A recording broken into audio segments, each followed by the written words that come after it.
Just, you know what I'm saying? Arguments are won by preparation. Arguments can arise in many different situations and can be held by family members, co-workers, close friends, and even complete strangers. Arguments can try to be avoided, but sometimes they are unavoidable in many circumstances. Furthermore, there are people who will argue with you at a moment's notice and without any hesitation whatsoever. However, one must be prepared to counter an argument at any time. The acquisition of evidence, controlled emotions, and an open mind are three tools that one can use to successfully seize a win during an argument. Winning an argument is a learned technique. There are plenty of times where an individual is engaged in an argument and ends up not knowing how to back up what was said. However, the individual may or may not continue because of the fear of losing, which leads to embarrassment. Arguments in a virtual setting such as Facebook, Twitter, and other social media sites can be an easy feat. Most of the time, acquiring this type of evidence is easy because search engines are available at the touch of a button and can pull up facts at a moment's notice. However, in a real-world environment, this is not the case.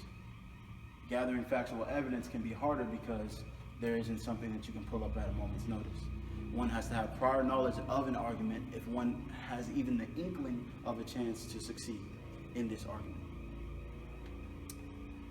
However, if the argument is a planned one, such as a debate, having factual evidence prepared can be the threshold between winning or losing said argument. Evidence such as quotations and statistics can be hard to refute. If one uses factual evidence, the argument would immediately be in one's favor. Gary Spencer says that in his book, How to Argue and Win Every Time, that factual evidence relates to credibility. When you are credible and have achievements under your belt, your ideas and points are a lot more credible in people's eyes. They have a lot more weight. And it's when you say things, people listen. When one is passionate about a topic during an argument, one may tend to get quite emotional. Showing unstable emotion during an argument decreases your chances of winning. One's calm behavior during an argument may or may not throw off his opponent and giving him an edge in the argument. For example, disagreements between strangers can end very badly, very quickly as well, depending on the emotions that are conveyed. In most cases, the one who lets emotions engulf them during an argument will slowly lose credibility towards their stance, and the one with stable emotions will appear more sensible. Emotions can be also very similar to the water that's in this box. Right now the water's still, as your emotions would be, but as the argument goes on, ripples are created. And at a certain point, if your emotions become unstable, you may lose your stance as the water in the shoebox, and your stance in the argument will be compromised. For an example, in a relationship, usually the individual with calm expression and using short-end responses usually wins the argument and gets their point across. However, even with great facts, your performance winning during an argument is very important.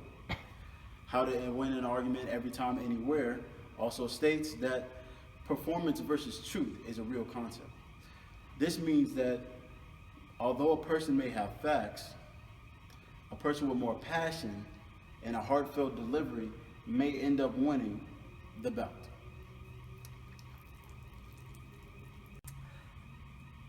Although controlling your emotions is important, having an open mind is just as important. Whether it's a friendly disagreement or a full-fledged dispute, having an open mind is a key to successfully taking home a win. An article featuring Governor James said that as the governor prepared for his 7-way debate, he had to acknowledge the potential for shock, revelation, and self-immolation. They were all high at that point. This open-minded attribute only proved that he was willing to do whatever he had to do and simply prepare his mind for the argument. Preparation of the mind can be your strongest attribute in an argument, in any fight, but one especially of the verbal variety. Having an open mind means that you respect your opponent's ideas and that you don't have to cut them off mid-sentence to spew something of your own. Therefore, open-mindedness displays maturity. Open-mindedness during an argument prevents any type of negative comments from being in a dispute. For example, if one is cutting off another person mid-sentence, this may indicate that one's opponent is not prepared to respond to what you're giving them. They know this and cut you off as not to seem weaker than they already are. This gives you a better stance on the topic, proving subliminally that your opponent is not capable of reviewing factual evidence and responding to them with an equally acceptable answer. Moreover, having an open mind subconsciously influences your opponent and could possibly sway even the most unwavering of oppositions. This is fine during the argument, as long as the argument is flowing and everyone is getting their point across. Arguments can be decided very swiftly in any situation, as long as you have these three things.